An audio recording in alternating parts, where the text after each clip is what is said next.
Жеңіскүлдің әңгімелері каналына қош келдіңіз, тыңдарман.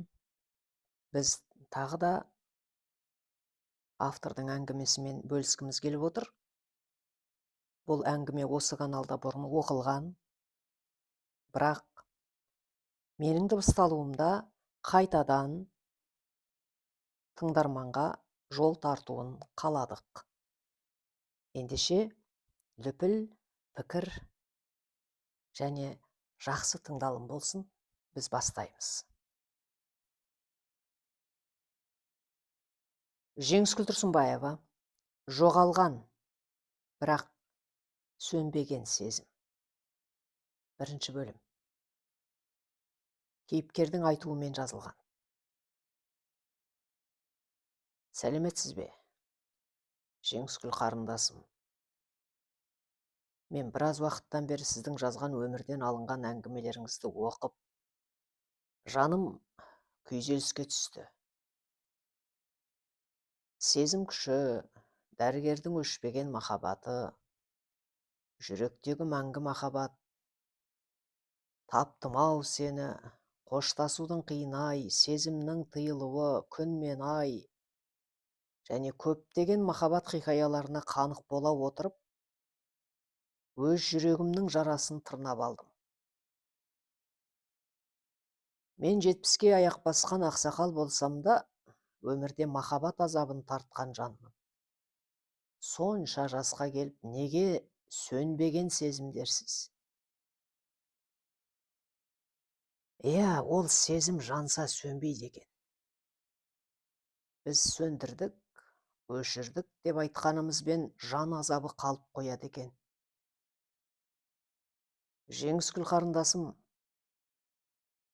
мен сізге айтып берейін, сіз жазыңыз. Мүмкін кейбір жандарға менің уақиғам сабақ болар деп, оқырман өз аузымен жан сырымен бөлісті, қабыл алыңыздар. Әскери борышымды 2 жыл өтеп туған еліме оралдым. Сол заманға сай әскери формамды керемет безендіріп киіп алғам, аудандық автобекетке келдім. Адам көп екен. Ауылда станыстардан кім бар екен деп қарап жүрмін. Ерғали, сенбісің? Ау, Ерғали ғой деген дауысқа бұрылсам, менен 2 жас үлкен ауылдас жігіт екен. Бас салып, құшақтап, жерден көтеріп, қарқ-қарқ күледі. Сол маңдағы ағайлар бір әжеймен, мен түрлерін ұмытып тани алмай тұрсам да, 2-3 жас келіншектер мәз болып амандасып бетімнен сүйіп кетті. Жас жігіттер де топырлап жиналып қол алысып жатыр.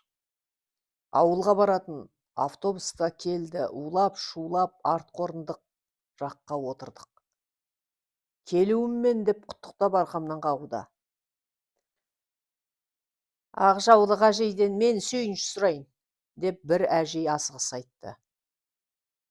Иә, әжейден сүйінші сұрау керек, баласы келе жатқанын айтайық, деп тағы бір келіншек те асығыс айтты. Сұраңыздар, сұраңыздар, әжемнің баршаңызға сүйіншісі дайын шығар, дедім күліп.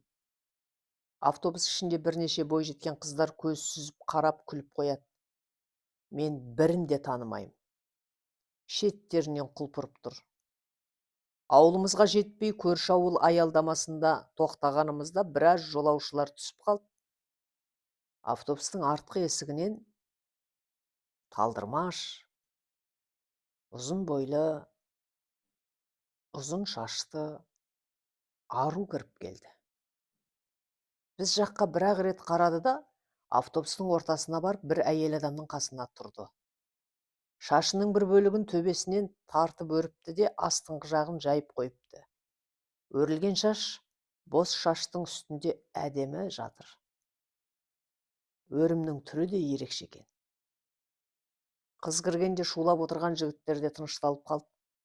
Алдымызда қыз емес, періште тұрғандай. Үн жоқ. Ауылға да жеттік. Жігіттер секіріп артқы есіктен шығып жатқанда мен ару қыздың соңынан ілесіп алдыңғы есікке қарай беттедім. Дәл артында тұрмын. Қыздың бойы ұзын, менен сәл ғана қысқа, әдейі жабыса, Есікке беттедім. Әтірінің иісі мұрныма келді. Сондай жағып барады. Бала көтерген, сөмке сүйреген жолаушылар автобустан түскенше біраз кідіріп біз де түстік. Менен бұрын түскен қыз, ай, деп басын шалқайтып қолымен шашын ұстап, артынан түсіп келе жатқан маған қарады. Көзінде таңырқау. Мен түсінбей кеудеме қарасам, қыздың біраз шашы омырауыма таққан түрлі белгілерге, значокқа ілініп қалыпты. Мен аяғымды автобустың соңғы баспалдағынан жерге енді қоя беріп едім, біреу көтеріп алып, топырлап, жігіттер қоршап жібермей қойды. Ай, деп шырылдаған қыздың дауысы құлағыма келді. Мені көтеріп алған кім екенін де танып үлгермедім. Өзі мені айналдырып көтеріп барады. Ай, мама, деп қыз тіпті айқайлады. Шу, дабырлаған жастар. Жіберші мені, деп көтеріп тұрған жігіттің иығынан ұрып жібердім. Ол таңдана бетіме қарағанда досым Қайсар екенін таныдым. Мынаны қара, деп омырауыма қарап, Қайсар мені жерге қойғанда жаңағы қыз сондай аянышты, жасқа толған жанарымен маған қарап, екі қолымен шашын ұстап алыпты. Шаш тіптен шатасып, белгілерге, значокқа оратылып қалыпты. Қазір қарындасым, қазір, деп тез кителімді шешіп шаштарды шығара бастадым. Маған беріңізші, өзім босатып алайын, деді қыз нәзік дауысымен. Ереке, бекер жүрмей, қызды өзіңе байлап алыпсың ғой, деп қарқылдай күлген көршім Медетті көрдім. Құшақтасып амандасып, басқа да жігіттермен амандасып, күліп, қал сұрасып тұрмыз. Қайсар қайта көтеріп қояды. Автобус жолаушыларды отырғызып алып кетті. Кителіңді сол қызға бере салсаңшы, деп қарқылдай күліп, ізбасар досым да келді. Ауылдың үлкен кішісімен амандасып, не болса соны айтып күліп тұрмыз. Ағай, алыңыз, деген қыз дауысына бұрылдым. Көзі жәудіреген қыз кителімді ұсынып тұр. Қалқам, ренжіме, кешірім өтінем, дедім, кеудемді басып. Қыздың екі беті алаулап, көзін төмен салып, басын изеді. Есімің кім болады? Мен Ерғали болам, дедім. Қыз ақырын ғана, айгүміс, деді де тез бұрылып кете барды. Жайылған шашын бір өрім етіп өре салыпты. Белінен төмен түсіп, сондай жарасып барады. Кімнің қызы? Дедім Медетке қарап. Мәлік ағаның оқушы қызы. Оқушыда нең бар, қыз деген жетеді, талайымен таныстырам, деп күліп арқамнан қақты. Айгүміс деді ме? Айгүміс деді. Ата-анасы есімін қалай тауып қойған, Айгүміс. Ай сияқты әдемі, күмістей жарқырап тұр, деп іштей айтып, қимасам да көзіммен шығарып салдым да жігіттерге қосылып, өз үй жағыма жылжыдық. Біз үйге жете бергенде іні қарындастарым жүгіріп шықты. Олар да ер жетіп қалыпты. Әжем қақпалдынан қарсы алып, сосын әкем, анашым да құшақтарын жайып, сүйіп, қуаныштан жылап, мәз. Ас дайын болғанша үлкендері бар деген көршілерге кіріп амандасып шықтым. Көрші қолаңдар жиналып, дастархан жайылып, сосын қой сойылып, бауырсақ, қуырдақ пісіріліп, түннің бір уағына дейін ауыл жастары біздің үйде болды. Мен ойымнан Айгүмісті шығара алмадым. Менің құрметіме жайылған дастарханға келіп отырған қыздардың арасынан неге екенін білмеймін, Айгүмісті іздеймін. Келген қонақ қыздардың бірі де маған ешқандай әсер етпейді. Ерғали, Айгүміс оқушы, сен есіңді жи, деп өзіме ұрсып та қоям. Кеш аяқталып, ел тарқаған соң төсегімде жатып, періштедей болған Айгүмісті ойлап жатып ұйқыға кеттім. Таңертең әжем жанына шақырып, ауылдың бас жағында тұратын алыс ағайын туысқан атамыз бар еді, сол кісіге сәлем бер деп айтты. Мен жуынып әскери формамды киіп, сол заманда әскерден келгендер бірнеше күн әскери киімін шешпей көшеде туысқан аралап жүретін. Сыртқа шықсам, Қайсар, Ізбасар және Дастан деген достарым да келе қалды. Біз бірге өскен, мектепте бір сыныпта бірге оқыған жан достармыз. Олар мектеп бітіре салып әскерге барып келген. Мен жоғары оқу бітірген соң кеткем әскерге. Ауыл көшелерінде жұрттың бәрімен амандасып, кейбір үйге кіріп амандасып, көше басына бардық. Мына үй Мәлік әкейдікі ме деп достарымнан анығын сұрадым. Үшеуі бір ауыздан иә деп жауап берді. Үйден өтіп кеткенше асықпай ауласына қарадым. Адам көрінбейді. Айғымыз бір жерден көрінсе екен деп те іштей сыйынып қоям. Әжем айтқан атайдың үйіне кіріп амандық сұрасып, бір кеседен айран ішіп сыртқа шықтық. Мәлік әкейдің есік алдынан өтіп бара жатсақ, әкей шарбаққа сүйеніп қарап тұр екен, жылдам қасына барып амандастық. Мәлік әкей дән риза болып қақпаны ашып жіберіп, үйге кіріңдер, кіріңдер. Кемпірім-ай, кемпір, қарашы жігіттер келіп қалды деп, бізден бұрын барып үлкен үйдің есігін ашты. Ұялсақ та, әкейдің әрекетінен соң кете алмай үйге кірдік. Мен қуанып тұрмын. Үй үлкен екен. Ортада дәліз, екі жақта екі есік, алдында үшінші есік бар екен. Менен бұрын кірген ізбасар қайда барарын білмей дәлізде тұрып қалды. Қош келдіңдер, төрлет балам, төрлет деп. Сол жақ бөлмеден апай шығып, төргі бөлмені нұсқады. Бәріміз төргі бөлмеге келгенде апай маған жақындап, құшақтап, бетімнен сүйді. Қарашы кемпір, дастархан жай, бала әскерден келіпті, деп Мәлік әкей сондай қуанышты дауыспен бізден жоғары шығып, төрде төсеулі тұрған әдемі құрақ көрпені үстіне жайғасты. Мәлік әкей өте ауқатты тұрады екен. Үйі жиһазға толы, барлық жарға үлкен әдемі кілем ілінген. Еденге де ашық жері жоқ палас төселген. Палас үстіне қалың құрақ көрпелер де жайылған. Біз отырған бөлме қонақ бөлме екен. Бөлменің бір жары үлкен кілем ілініп, кілем үстінде қасқыр мен түлкінің әдемі терісі ілулі тұр. Диван креслосымен қатар тұр. Теледидар бар үстел төрден орын алып тұр. Терезеге де ерекше әдемі перде тағылған. Дастан диванға отырды. Біз ізбасар екеуміз әкейдің жанына малдас құрып отырдық. Қайсар креслоға жайғасты. Бір кезде үлкен жозы көтеріп екі қыз кіріп келді. Біз тез тұрып көмектестік. Мен басында екі қыздың қайсысы Айгүміс екен деп ойланып та қалдым. Екеуі бірдей тізеден төмен жеңіл әдемі көйлек киген. Шаштарын екі өрім етіп өріп арқаларына тастап қойған. Бойлары да бірдей сияқты.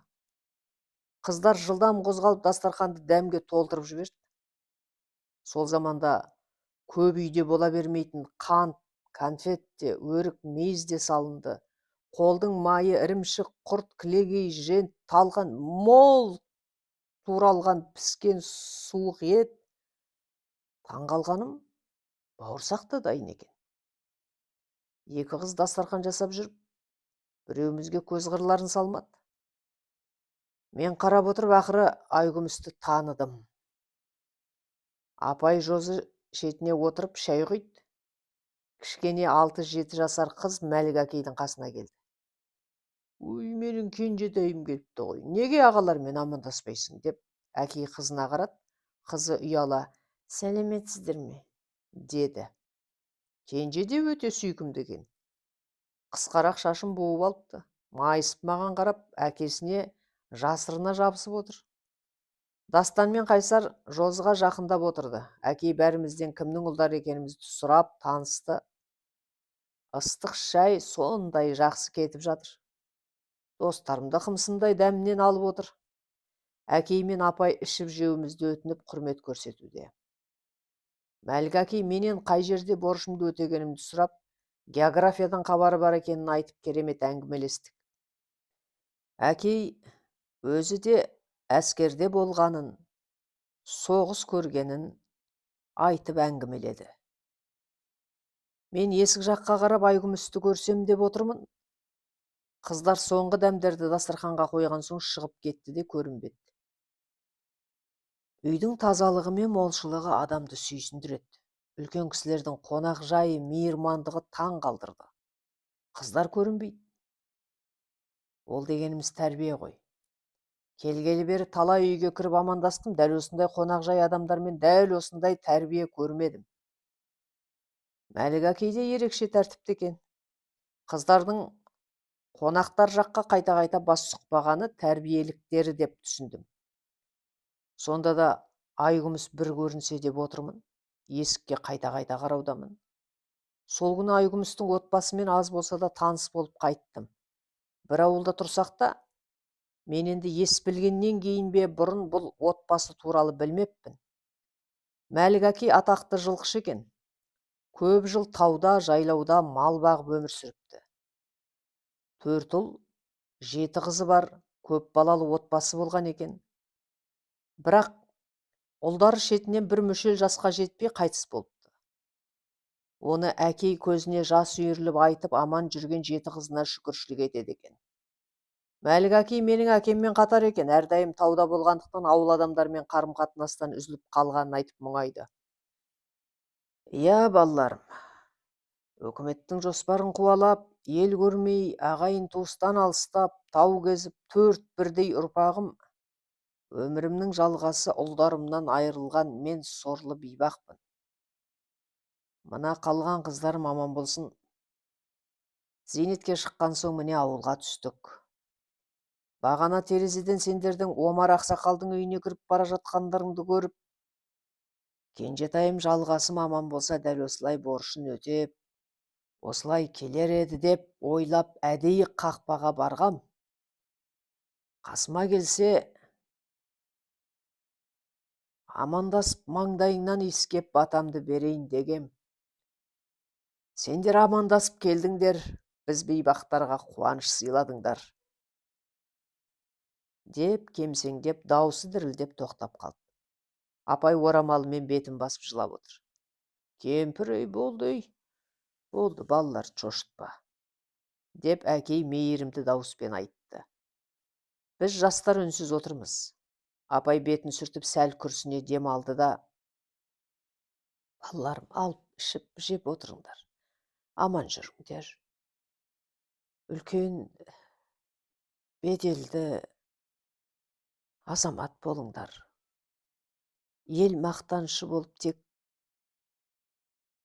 биіктен көрініңдер. Деп өксік аралас даусымен айтты да кеселерімізге қолын созды. Біз рахмет айтып, бата жасауын өтіндік. Әкей бата беріп, біз орнымыздан тұра бергенде арғы бөлмеден 2 қыз қатар кірді. Етегі тізеден төмен әдемі көйлек киген 2 қыз бірінен бірі сұлу. Қолдарында ораулы бір зат бар. Тез анасына берді де шетке тұра қалды. Айгүміс көзімен көзімді шалып өткендей болды. Апай ораулы затты ашып: қарақтарым, қуыс үйден қуып шықпа деген, амандасып келген екенсіңдер, Аллам жар болсын. Мына орамалмен беттеріңді сүртерсіңдер. Деп біз көрмеген жұмсақ, махровый, қол сүртетін орамал ұстатқанда таң қалдық. Сол орамал күні бүгінге дейін сақтаулы. Тек өзім иіскеп қолданбай қойып қойғам. Әкей риза болып қақпаға дейін шығарып салып, 4-еумізде керемет әсер алып, ойға батып келеміз. Менің көз алдымда Айгүміс анасының арт жағынан күлімдеп қараған көзін көргем. Қайта дұрыстап қарағанға ұялып тез шығып кеткем. Айгүмістің үйінен біраз ұзаған соң, мен енді Мәлік әкейдікіне не көмек керек деп келіп тұрам, деді көрші досым Дастан. Иә, мен де барып тұрмасам, ол кісіде қазір ана 3 оқушы қыздар ғана көмекші, 4 үлкен қыздар алыс қалада тұрмыста, деді Қайсар деген сыныптасым. Мен де барам, бұрын мен мән бермеппін, деді ағайынды інім болып келетін Ізбасар. Үшеуі бір ауыздан көмек беретіндерін айтып келе жатқанда мен үндемей қалғаным дұрыс болмайтын шығар деп ойлап: иә, жігіттер, қол бос болса барып, өздері рұқсат берсе көмектесіп тұралық, дедім. Рұқсат беретін шығар, шөп түсіргенде, көмір лақтырғанда, тіпті қар күреу қыздарға ауыр ғой, деп Дастан зор дауыспен айтты. Осымен Мәлік әкейдің сұлу қыздарын көрсем, тілім жұтып қоям, деді Ізбасар. Жігіттер Ізбасардың сөзіне мырс еткендей болғанымен күлмеді. Әрқайсымыздың сондай күйде болатынымыз белгілі. Қыздары сұлу ғана емес, өте тәрбиелі деп Қайсар тамсана айтты. Менің ішім бүлкете қалды. Қызғаныш па, қызығушылық па, түсінбедім. Мәлік әкейдің балалары ауылда оқымады, е? Олар ауылда тұрды ма? Дедім ойлана. Үлкен қыздар интернатта оқып бойжеткен. Айгүмістер 4-ші сыныптан кейін келді ма, 4-ті бітіргеннен кейін біздің мектепке келді, деп Қайсар жауап берді. Менің есімде жоқ. Мен Айгүмісті байқамаппын дегенді айтқанымды өзім түсінбей қалдым. Сен әскерге кеткенде ол қыз ана үйде жүрген кішкентай қыздай болған болар, деп Ізбасар күлді. Иә, қыз өспей ме, көзге түспей ме деген осы, бойжетіп көзге түсіп тұр. Бірақ ол оқушы, сіңлісі Көркемай да өте көркем, деп Ізбасар айтқанда үйге де жеттік. Қанша Айгүміс оқушы санаңнан шығар, сенен кіші қарындасың болады десем де, менің жүрегімнен Айгүміс терең мәңгілікке орын алғанын мен түсіне алмадым. Уақыт өтіп жатты. Мен мал дәрігерінің оқуын оқыған едім. Тез жұмысқа орналасып, ересек өмір басталып кетті. Ол заманда керемет еді. Ойын сауық көп, жастардан құрылған неше түрлі ұжым, көңілді уақыт өткізу, кино, дискотека, біреулерді шығарып салу, біреулерді қарсы алу, үйлену, той, қыз алып қашу, асар салу деген түрлі тірліктермен өмір өтіп жатты. Мен де көп балалы отбасының ұлы едім. Бірақ әкем жалғыз тұяқ болатын. Менің бір апайым, екі інім және қарындасым бар. Үйде әкемнің анасы біздің ақжаулық әжеміз билеп төстейтін. Ол кісі өте мінезді, шатақ адам еді. Сонау аштық заманда әжем талай адамды ажалдан арашалап, халыққа еңбегі сіңген, беделі бар еді. Сол кезде әжеміз еті тірі өте өжет болғаннан, өкіметпен арпалысып жүріп көмек алғызыпты. Өзі балықтан ас жасап, қазақ деген елге балық жеуді үйретіпті. Айтсаң, жазсаң, ол бір бөлек тарих. Айтайын дегенім, әжем асқақтап, айтқанын істетіп, ауылды шырт үйретіні бар еді. Ешкім ол кісіге қарсы келмейтін. Ал отбасымызда тіпті бетіне қарамайтынбыз. Анам өте жуас, тіл алғыш жан болды. Әкем сәл ерке, жалқау кісі болды. Бар баласы бір ұлы болған соң, әжем әкеме жақ ашпайтын. Әкем тірлік жасамаған соң біз кедей тұрдық. Әжем сол үйде жоқ нәрсені телміріп жүріп, басқалардан алып, анама болысқан болады. Сол елден сұрай беретін әдетімен сүйкімсіз де болып кеткен. Әжем барған отбасы сұрағанын жоқ десе, бәлеге қалатын.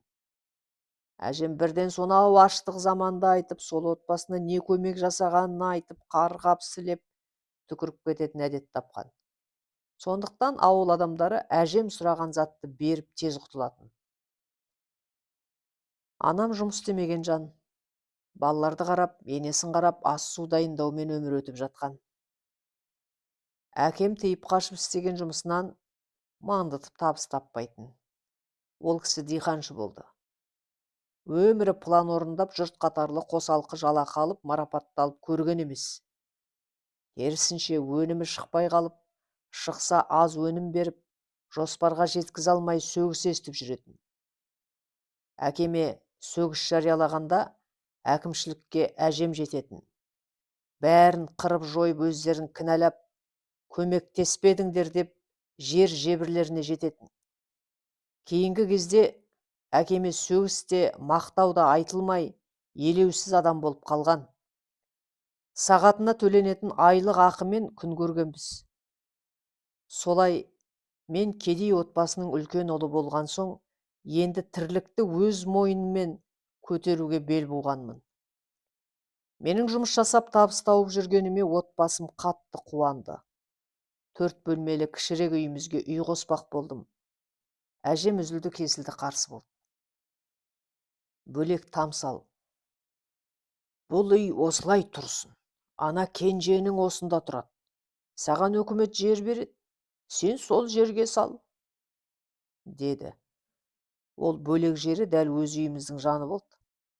Қол босағанда үй салу науқаны басталды. Менің әскерден келгеніме 1 жыл уақыт өтті. Осы уақытта мен Айгүмісті санамнан шығара алмадым. Достармен бірігіп Мәлік әкейге барып шөп, отын, көмірлерін түсіріп болсамыз. Сол күнгі 4 жігіт бірімізден біріміз қалмай бірге барамыз. Мәлік әкей дән риза, құшақ жая қарсы алады. Қайсар, Дастан, Ізбасар және мен уақыт өте Айгүмісті сөз ететін болдық. Біз шаруа істеуге барғанда Айгүмістің пысық, өте таза, тәрбиелі, жанашыр, әрі озат оқушы екенін білдік. Жігіттер, үйдегілер үйлен дей береді, ал мен мына Айгүмістей қыз таба алмай жүрмін, деді Дастан. Ай, Айгүмістей ару бар ма екен деп күрсінді Қайсар. Айгүміс неге ертерек туылмады екен деп терең күрсінді Ізбасар. Мен өз арманымды ішіме бүгіп үйленуге әлі асықпайтыным есіме түсті. Дастан, сен негізі адам тани білесің, былай ауылдан шығып басқа қыздарды бақылап көрмедің бе? Мүмкін сенің көңілінен шығатын қыз жолығар, дедім. Ой, Ереке, біз не қыз көрмей жүрміз бе? Оқыдым, талай қыз көрдім. Енді сыртқа шықпасақ та сырттан түрлі қыздар келіп жүр ғой. Бірі жұмыспен, біреуі қонақ болып, енді бірі жолдамамен топырлап жүр. Солардың ішінде ешқайсысы менің жүрегімді дәл Айгүмістей дір еткізе алмады дегенде, менің жүрегім шаншып кетті. Ой, Айгүміс менің жүрегімді ауыртты деп жүрсем, сенің де жүрегің ауырып жүрме деп Ізбасар тез айтқанда, менікі де ауырады деп Қайсар екеуміз қатарлас айтып қалыппыз. Мен айтпасам, мына екеуі Айгүмісті алып алатындай болып тез айтқам. Менімен қосам жармаса айтқан Қайсарға жалт қарағанда, оның да сол оймен айтқанын ұқтым. Төртеуміз бірімізге біріміз кезек-кезек қарадық та, жан күйімізді ұқтық. Үнсіз қалдық. Мен Айгүмісті мына 3 жігітке қимай отырмын. Сен бақытты болшы деп жол бере алмайтынымды ұқтым. Басқалар да дәл сондай күйде екенін түсініп отырмын. Жігіттер, Айгүміс оқушы, биыл ғана 10-шыға көшті. Сөз салып көңілін аулайық деуге келмейді. Не істейміз? Деді Дастан. Мен бетіне қарап отыр едім. Ереке, сен менен құтылмақ болып басқа қыз бар дегендей айттың, бірақ керек емес. Мені кедергі көріп жолыңнан алам деп ойлама. Егер де қыз өзі басқаны таңдаса, мен Айгүмістен бас тартам. Ал мені таңдаса, ол мендік болады. Деді. Төртеуміз де Айгүміске ғашық екенбіз. Мен ғана өз сезіміммен күресіп жүрмін бе десем. Менің де Айгүміске есім кетіп жүргеніне біраз жыл болды. Мектебін аяқтасын, сөзімді ән айтам, мін айтам деп жүредім, деп Қайсар мұңды дауыспен айтты. Қайсар, мен де кеше көріп бүгін ғашық болғам жоқ. Осыдан 2 жыл бұрын ол қыз көзіме түсіп ұйқымды бұзған, деп Ізбасар күшене айтты. Біз жан достармыз ғой, міне сырымызды ашық айттық. Қызды ұнатып қана қоймай, жүрегімізден орын бергеніміз анықталды. Жігіттер, мен Ізбасар айтпақшы, кеше келіп Айгүмісті көріп құлай сүйіп қалдым. 1 жыл бойы менде де ұйқы жоқ. Көруге асығам. Сендер жылдап жақсы көреді екен деп бас тартпайым. Өз мүмкіндігім болса сөз салам, дедім. 3 жігіт көздерімен жерге тесіле қарады. Тағы да үнсіздік. Менде мына үшеуі не дер екен деген ой. Бізге Айгүміспен сөйлесу керек. Қалай сөйлесеміз? Сөйлескенде төртеуміз де бірге баруымыз керек, деді Ізбасар. Сонда қалай? Қоршап алып жақсы көретінімізді айтамыз ба? Дейді Қайсар. Ей, жоқ ей, қыз шошып кетеді ғой, деп Дастан ренжіген дауыспен айтты. Төртеумізді сезімімізді білдіріп хат жазайық, дедім мен. Иә, хат жазайық, деді Дастан. Хатты қалай береміз? бір күнде 4 хат бірге бару керек қой, деді ізбасар. Иә, хат бірге бір уақытта қолына түсу керек, дейді Қайсар. Поштаға саламыз ба? Деді ізбасар. Почта болмайды, ата-анасы онымен қоса бүкіл ауыл біліп қояды, ұят болады, дедім мен. Төртеуміз де ойланып қалдық. Ертең шөп түсіреміз, сол кезде біреуіміз қызға береміз. Ол әрдайым бізге болысып жүреді ғой. Сол кезде Мәлік әкеге білдіртпей берейік, деді Дастан. Өте жақсы, солай жасайық. Мен хат жазам, дедім. Мен де жазам, үйге кеттім, деп ізбасар қолын созды. Жазар хаттарыңды мыжып отырмай, нақты әрі анық жазыңдар, және осы төртеуміз де ғашық болып қалғанымызды ескертіп таңдау жасауын өтініңдер. Біз оқушы емеспіз, ашық айтуымыз керек, деді Дастан. Жігіттер бас изеді. Жігіттер, біз жан достармыз, соны ұмытпайық. Қыз таңдауына құрметпен қарайық, дедім. Қол алысып тарқадық. Мен жол бойы осы үш жігіттің бірінен бірі өткен сымбатты әрі өте адал, ақылды, батыл екендерін есіме түсірдім. Ал жағдайларын салыстырсам, ең төмені мен едім. Менің жағдайымның төмендігі қызды алыстатама деген ой бойыма үрей жүгіртті. Не деген кедей сорлы едім мен. Үйге келе салып қағаз қалам алып неше мәрте хат жаздым. 2 дәптер таусылғанша жырта беріппін. Айгүміске сезімімді қалай жеткізерімді білмей дал болдым. Қарындасым Айгүміс деп бастап оны жыртып тастаймын. Қарындасым деп алып қалай сөз айтам? Деп ойлап тағы жыртам. Айгүміс, мен сені сүйіп қалдым деп жазып оны да жыртып тастадым. Бірден сүйем деген дұрыс емес, деймін. Не жазсам да өзіме өзім сын тауып жырта бердім. Көке, маған дәптер қалдырдыңыз ба, деп кіші қарындасым айтқанда жан-жағыма қарасам, бөлме жыртылған параққа толып кетіпті. Бөлмені жинап, далада ұзақ жүрдім. Не деп жазам? Ол оқушы қыз ғой. Мен оған тек қызым бол демей, уәде беру керекпін бе? Қандай уәде берем? Мен өз жағдайым жасай алмай жүрмін ғой. Бірақ мен Айгүмісті шынымен жақсы көрем. Не істеуім керек? Не деп жазуым керек? Ерғали, жинал, ез болма, қыз сенімен дос болсын, қыз сезімін оятатын бір сөз тап. Достарым не жазар екен? Біз неге төртеуміз бірге сені ұнатып қалдық? Неге олар басқа қызға ғашық болмады? Деп ойланып, не болса соны айтып түннің жарымына дейін жүрдім. Бөлмеге келсем, тас қараңғы. 2 інім пысылдап ұйықтап жатыр. Шам жақпай жаттым. Не деп жазам? Не деп жазам деп жатып ұйықтап кеттім. Таңертең ояндым да парақ алып, Айгүміс, менің саған деген ойым да, көңілім де адал. Міне хат жолдап отырмын. Сәл де болса, маған деген ойың болса, үміт сыйлаш. Мен сені бір көргеннен сүйіп қалдым. Басқалар да осы сөз жазған болар. Менің сезімім басқалардан ерекше деп те айта алмаймын. Мен оларды жақсы түсінем, өйткені саған деген ғашықтық сезім қандай қиын екенін жақсы сезіп жүрмін. Біз төртеуміз бала күннен доспыз. Біз жан достармыз. Құдіретті қарасаңшы, сені төртеуміз де құлай сүйіппіз. Енді таңдау сенде. Сен не шешсең де құрметпен қараймын.